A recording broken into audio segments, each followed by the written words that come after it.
We are so grateful to be supported by sponsors like our friends at Shore Capital.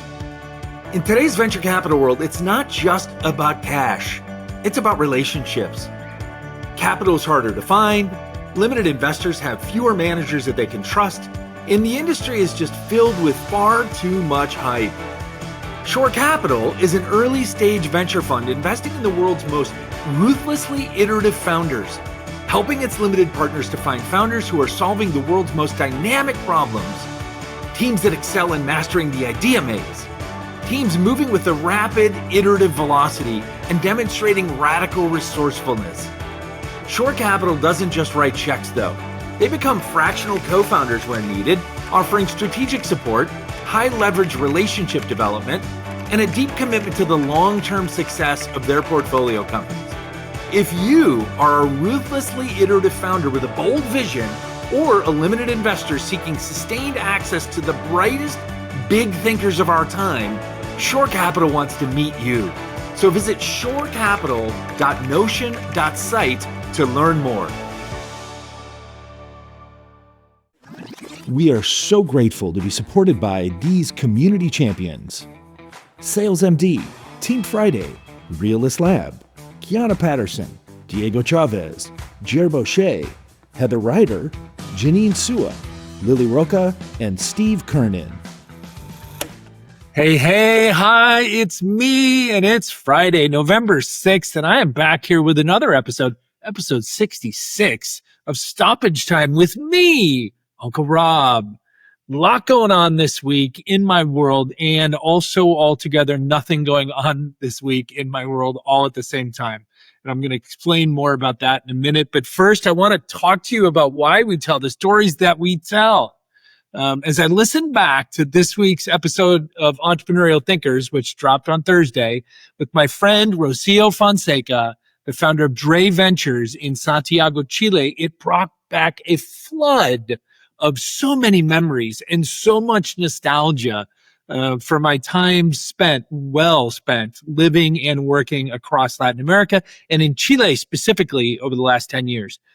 And that nostalgia gave me pause to stop and think, you know what, maybe it's time to re-explain to all of you, some of you who know me very well and know all the details of my story over the last decade and most of my life, and some of you who are just meeting me who don't necessarily understand all the context, but kind of stop, go back and re-explain like what we do, why we do it, and why we tell the stories that we tell every week, and what value that has for you in your business or leadership life. So the proverbial sales pitch of like, why should I care, Rob?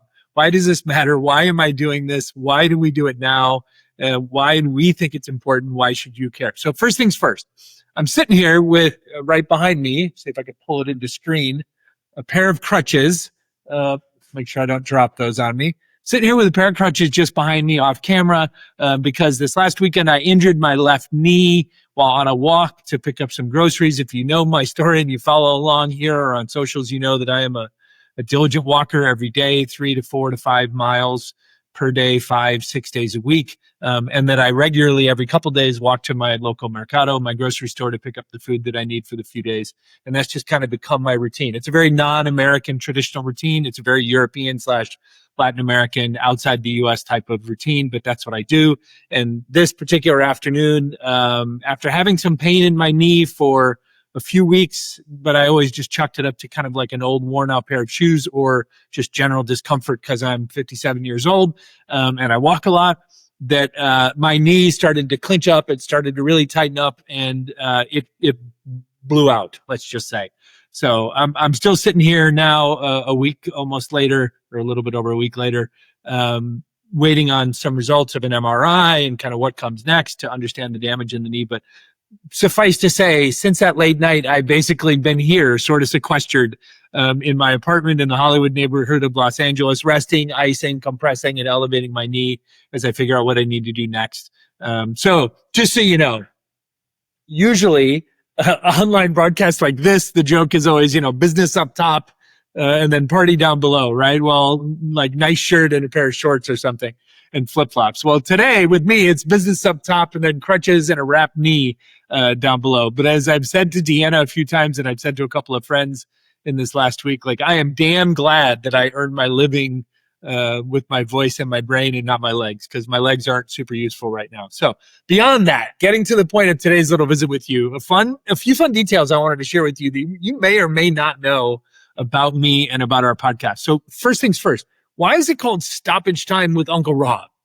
Right. So you've heard me tell the story of Stoppage Time, and that reference often. It's my love for soccer or football, which I kind of came to as a fan later in life. And that, of course, is that little time between the end of a match and when the final referee's whistle actually blows. And it's when a lot of the crazy, exciting stuff in a match happens. So that's one of the reasons that we name it this. But maybe what you don't know is why we referred to me in the title of the show as Uncle Rob. And that actually directly ties back into the rest of the story that I want to tell you today, which is into my time in Chile in 2017 and 2018. I was part of a startup community called Startup Chile.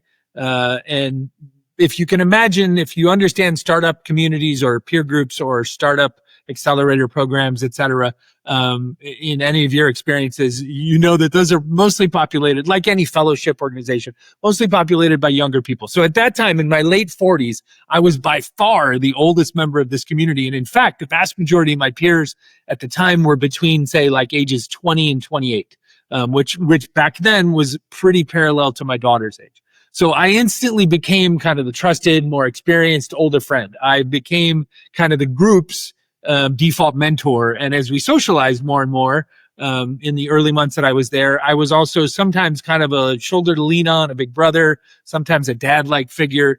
But one night while hanging out, drinking way too much over a great asado on a rooftop in winter in Santiago in one of the old neighborhoods, a bunch of the younger Argentinian entrepreneurs who I had hung around and kind of become particularly close to decided that night to call me Tio Rob. And they just started calling me Tio Rob, and Tio Rob stuck with me to this day. And so when I came back to the US, Tio Rob became Uncle Rob.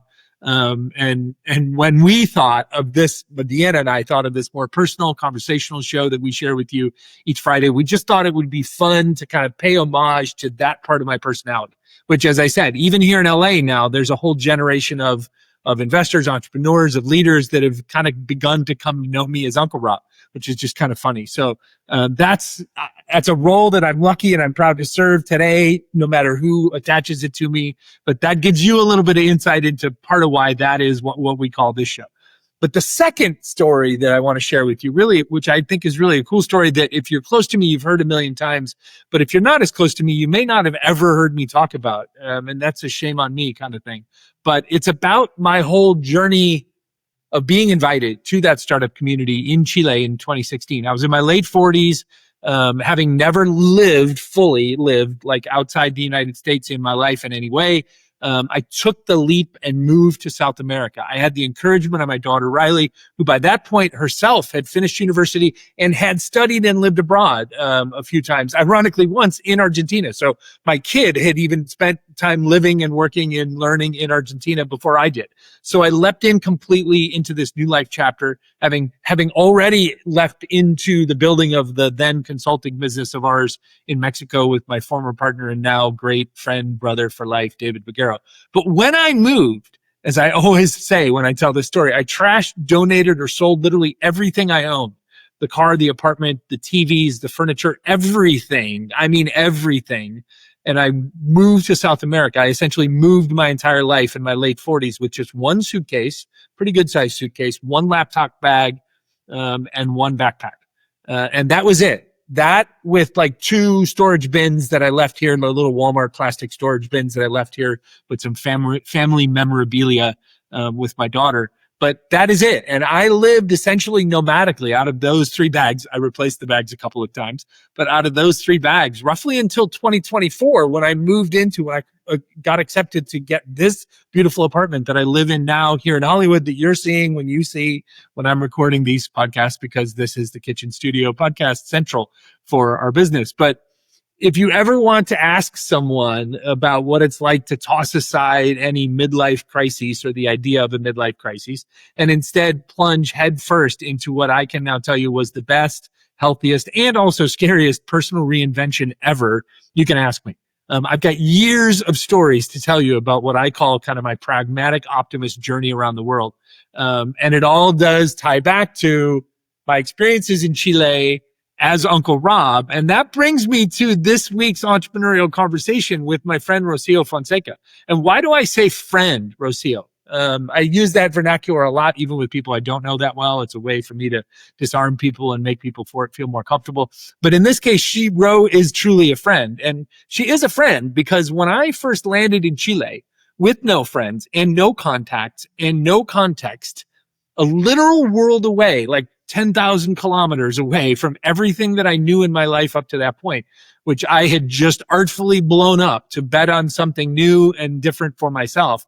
I attended the opening day welcome of this Startup Chile community, and amidst a bunch of eager, excited young people from 90 different countries, as well as then young, eager government staffers who were staffing the program, the smiling face and kind spirit that caught my eye immediately, the very first moment, and thank God she was completely English language fluent, was the first person that I wound up speaking to. And that was the first person who said hi to me.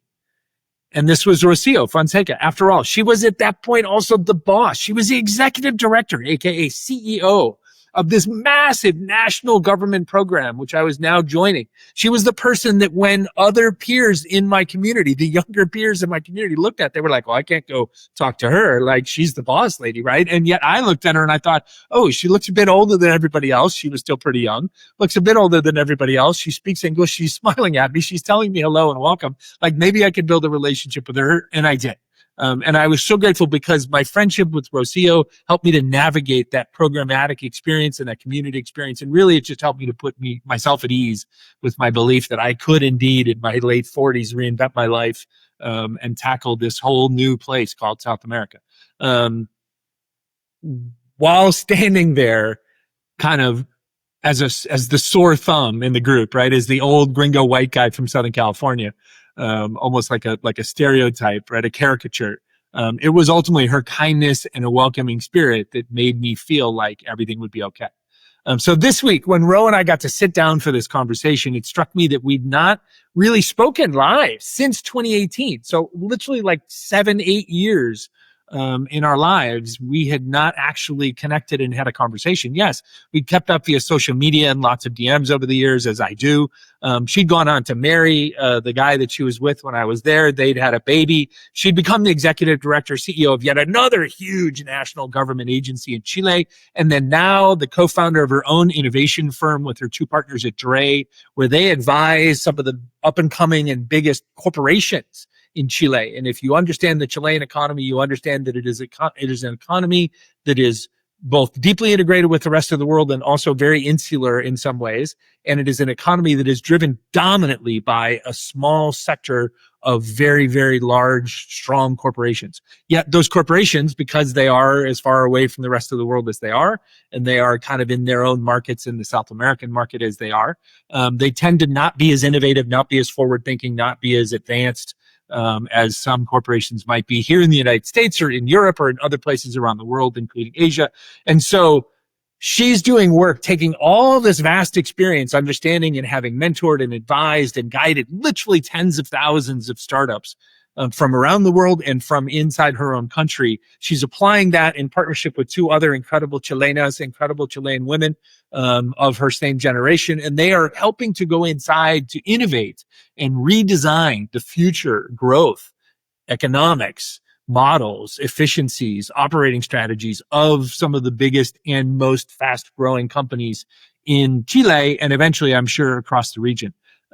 So we fell right into this natural conversation. We felt like we'd have been old friends who just hadn't seen each other for a while. I always say that on our podcast. I say, like, it's the last thing I say to our guests before we begin an episode of Entrepreneurial Thinkers. I said that if I'm doing my job well, this conversation should feel literally just like two old friends getting together to chat about stuff that they love to talk about. And that's absolutely how the conversation felt with her. And it was a conversation that I think whether or not you are interested in Chile, this conversation should be interesting to you. And that takes me to kind of finish up here. That takes me all the way back to the title here where I pose this question, right? This idea of like, why do we tell the stories that we tell? Well, beyond all the messaging and the hook for our show, the conversations that I host each week on Entrepreneurial Thinkers, I host for you. How do they serve you, you ask, right? Like, What does it matter to a VC in the US or a politician in LA or an entrepreneur building drones or AI platforms? What a leader in Chile's economy does? Well, let me tell you what I think the reason is why we tell the stories that we tell for you, right? The reality is that each episode, in my mind, is your chance to sit and listen to and learn from some of the world's best and brightest and oftentimes youngest and up and coming thinkers on the most important areas of our work and our lives. I have these conversations that I do with the guests that we do because I want you to be able to save thousands of dollars that you'd spend to travel far away to some conference to hear these same people share their same wisdom. I want you to be able to travel beyond your home life without having to sell, trash, or donate everything in your life and move to South America and then travel and live and work across Latin America for 5 years at the age of 50 like I did. I want people like you entrepreneurs who live so narrowly, deeply focused, deep inside of your own bubble of expertise or the industry or the problem that you are working on to try and solve. I want you to be able to, in 60 to 90 minutes, while you're working out or driving or on a walk or on a hike or sitting on the porch, to listen to and or watch on YouTube some of your peers whom you may never have had the privilege to meet yet. I want you to be able to understand that there are people who you might not even know that are out there in the world who are obsessed with their problems the same way that you are obsessed with yours. I want you to be able to learn from them. I want you to be able to essentially pick their brains, to pick up the ideas of entrepreneurial thinking or innovative approaches to leadership or problem-solving tactics that you can then come back and apply to your company, to your product, to your fund, firm, executive career, research, or your local community leadership. I'm essentially gifting you via our podcast the ability to travel the world and accumulate all of the best thinking that you can to inspire and inform how you become the best entrepreneurial thinker that you can be. I've essentially my entire life, I've spent my entire life as the younger, precocious, really curious guy in the room who attached himself to the adults in the rooms, but who could also oddly be trusted and liked by the younger kids in the rooms. For 57 years, I've essentially been a sponge for the wisdom and experiences of other people, well beyond my levels and experience and reputation, but also for those that are just wildly different than me, for those that have grown up differently than me. And now in this podcast, it's a mechanism for us to bring to you not only my own perspectives and experiences, which I try to do in conversation, but I can bring to you the wisdom and experience of these incredibly talented, ambitious, hopeful people right into your ears or your eyes, right? Via your laptop, via your phone, so that you can then learn and eventually become the best entrepreneurial thinker that you can be. So that together we can do what I tell you every week on the podcast is that my mom implored us to do. She begged us to do as we were young kids, which was to try and leave the world. She used to say the world, every room, every meeting, every person, but to try to leave the world a little bit better than we found it. So that's it. There it is. That's why we tell the stories that we tell every week. And we always hope that you learn from them and that you enjoy them as much as we do making them for you. So, okay, that's it. That's our stoppage time for this Friday. It's the weekend. I got to go hobble across the room on my crutches now to sit on my couch and ice my knees some more. But thanks for hanging out today. I wish you nothing but peace, love, joy as always, and maybe some progress and an open mind to be able to seek wisdom from those around you. Even when they might be people that are just meeting you in the form of a podcast. So we're going to see you right back here as always next week on Thursday with another episode and another great conversation of entrepreneurial thinkers. And then me hanging out with you here on Friday as we continue to experiment and play with how we can make this stoppage time format for you valuable, interesting, and maybe a little bit of entertainment for your weekend. So love you. Peace. Thanks. We are so grateful to be supported by sponsors like our friends at eSudo. You know, running any business, but especially a law firm, means balancing a lot. And technology, frankly, shouldn't be a headache. eSudo makes information technology and cybersecurity simple for law firms large or small. With over 20 years of experience, they specialize in everything from Microsoft 365 management to advanced cybersecurity solutions. They help you to stay ahead of threats, manage your data securely, and keep your tech running smoothly so that you can focus on what matters most, your clients. eSudo understands the legal industry's unique needs, offering tailored solutions to ensure that your firm is always in compliance and always protected. Are you ready to upgrade your firm's technology or get help with your questions? Visit esudo.com.